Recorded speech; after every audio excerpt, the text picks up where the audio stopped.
I started the group just on a whim because I love everything with an engine. I don't care if it's a Duesenberg, a Delahaye, a Rolls-Royce, a Lincoln Town Car, an old Toronado, or a Yugo. I don't care. They're all cool. And, you know, I was born in 1979, so the cars I grew up with and have memories of riding around in are things like this Lincoln. So I'm just going to start my little group just for grins, just for my own gratification. And I added my friends, and that was that. Early on, I think when we had about 300 or 400 members, Chuck Sherman signed on. And he and I have actually become real close friends, but he sort of inspired me to do the first run up in Sonora, which is where he lives. And so a few people showed up, and I wanted to have a prize to hand out. And because the era is defined by power sapping emissions regulations and safety regulations that added weight, I thought, aha, the smog pump.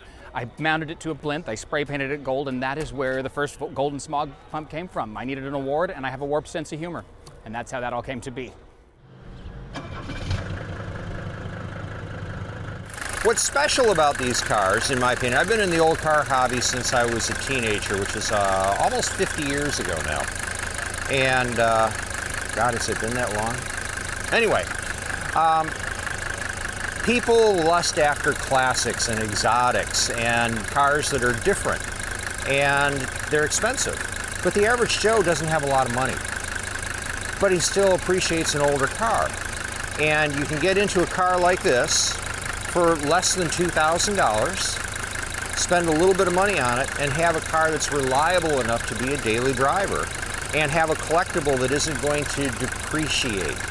And these are really the entry-level vehicles in the car hobby these days, are cars like this. They're a lot of fun to have, they're a lot of fun to work on, and a joy to drive.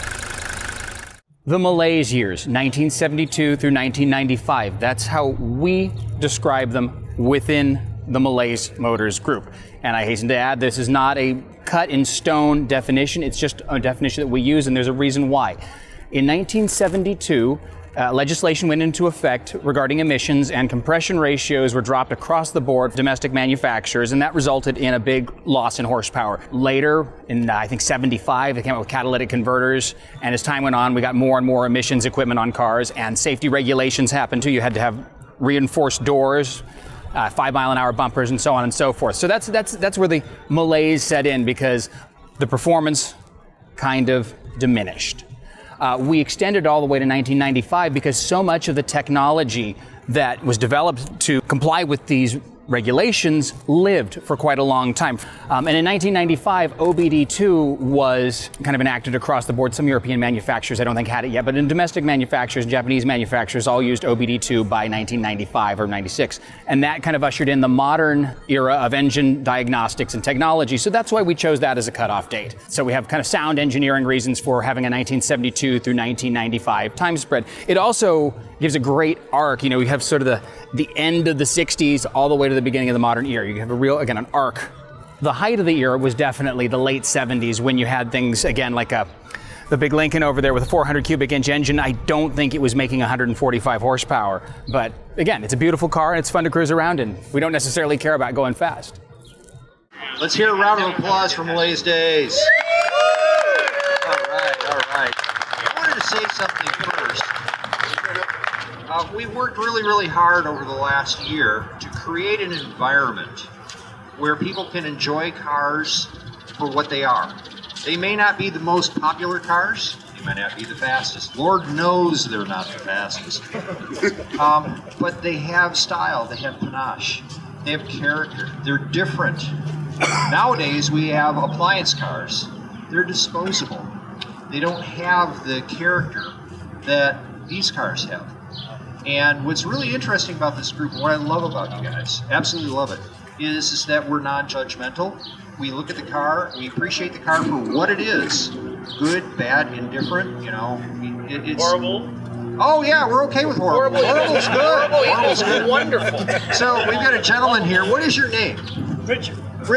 Richard drives in off the street with his 1995 BMW, parks it in here and goes, hey, can I join the show? And I'm like, sure, go ahead. And he comes up to me just a few minutes ago and goes, this is the best car show I've ever been to. It is. And in his own words, there's no pretense. We're here because we enjoy these vehicles and we enjoy sharing them with each other. So actually, I want to give you guys a round of applause for being Awesome.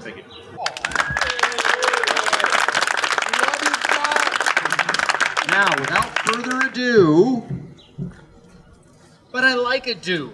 I want pomp, I want circumstance. Where the hell is the posse of judges tisking you for not having factory correct tires? Where is the arrogant man in the ball cap criticizing you for perhaps having non-factory paint job? Oh wait, they're not here. Why? Because like Chuck said, we love the cars for what they are. Not brown enough. Actually, there's not a brown car here. Oh wait, this there is Bradley. On the RX-7, it is brown enough. It is brown on brown on brown. As far as I'm concerned, this white Mercedes is brown enough in our group. But anyway, I cannot thank you enough for participating in the first Malaise Daze car show. This is absolutely awesome. I am deeply emotionally touched by what's going on here. And those of you who know me know that I've consumed enough alcohol to numb my normal emotional responses to things. So the fact that I'm actually feeling the feels is kind of amazing, all right? Anyway, thank you all so much. We are ready to announce the winners of the various awards. The coveted Golden Smog Pump. Whoa! The not to be sneezed at bronze dipstick, sourced by yours truly from a Cadillac 4.5 liter high technology V8 just a few weeks ago. Yes, even third place is first cabin at Malaise Motors. And the second place, the fiercely desired silver wheel cover. Mr. Mikey Ruck, the coveted, desired, definitely not to be sniffed at. Bronze dipstick for the old Tornado Trofeo, all the way from Arizona. Well deserved. Well deserved. Big round of applause, please. Congratulations. And second place, the very desirable and Oldsmobile appropriate silver wheel cover goes to our other Olds Tornado. Whoa! Front wheel drive traction takes the day.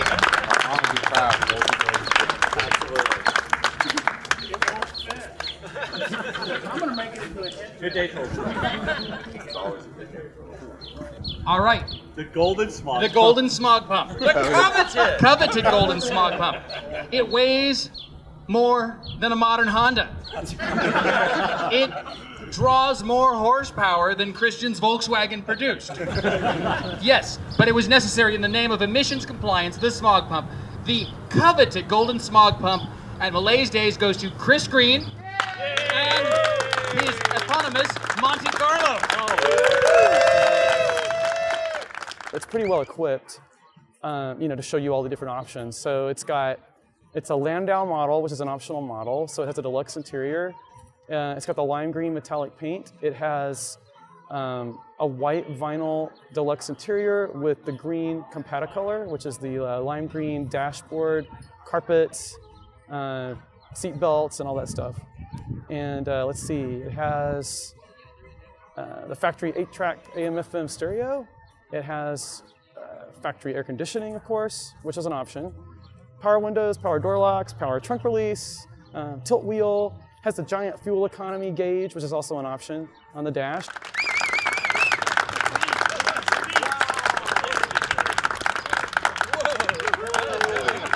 I'm serious, when I got that at the junkyard, the guy thought it was an AC compressor. I had to get the manager to tell him different. Bravo!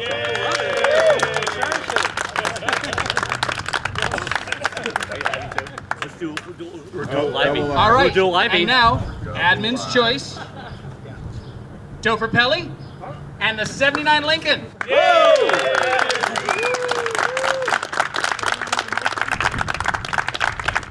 I miss anyone? 9, love.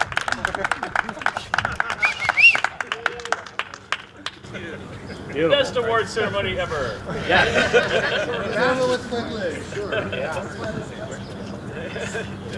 we'd like to actually have the award winners come up here for a photo opportunity with Mr. Suave and DeBoner himself. DeBoner. Okay, debone him. I don't care. Whatever. Anyway, come on up here and we'll do that. And thank you all for attending. This has been utterly fabulous.